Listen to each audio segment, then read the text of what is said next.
Hey Amanda, we're going to take a look at your week 1 assignment 2. Both of these are doing a good job of dealing with your materials. The marker technique one is showing some good stuff in terms of, your side to side has really nice consistency with the fill, and the blind is doing a great job of covering evenly. We don't see any kind of white gaps, which is rare for the first assignment, and I thought you did a great job of materials that you're not used to using. I thought you did a great job of really following through with the technique, which I think can be a little bit difficult, just working online from from video and things like that.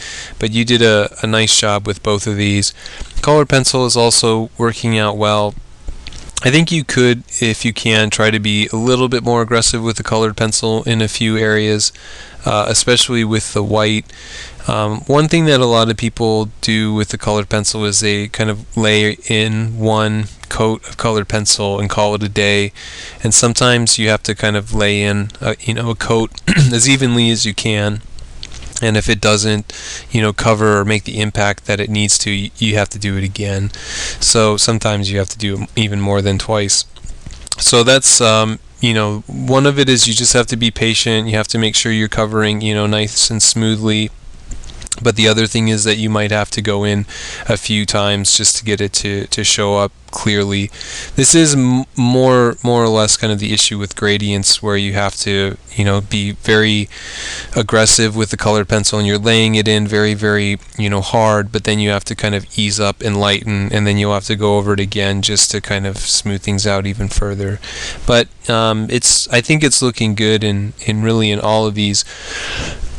Excuse me. One thing you need to watch, though, is your image quality and your image size. 72 ppi is great for your resolution, but you're at 500 by 400 for this one. So we want to have at least an 800 by 600. So we could get 200 or 300 pixels bigger, which is going to give us a little bit of a better viewing area.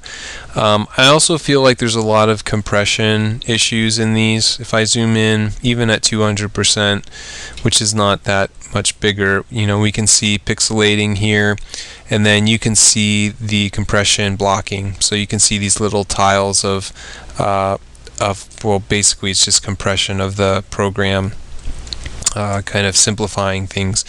So this creates a lot of noise in your tiles, and edge quality is a little bit fuzzy because of it, and it's difficult to kind of really get a good nitty-gritty look of the coverage and the consistency. So if there's a setting on your scanner to get a good high quality, scan it at 300 dpi and then put it into Photoshop and make the cropping and the resolution adjustments there rather than with the scanner.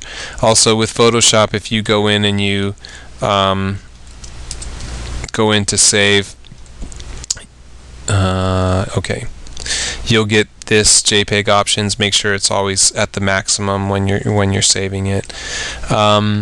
Otherwise, it looks good. I think you're doing a great job of cutting edges, laying in stroke, getting in good consistency, and I think the next assignment will be a challenge, but I think you're definitely up to the task.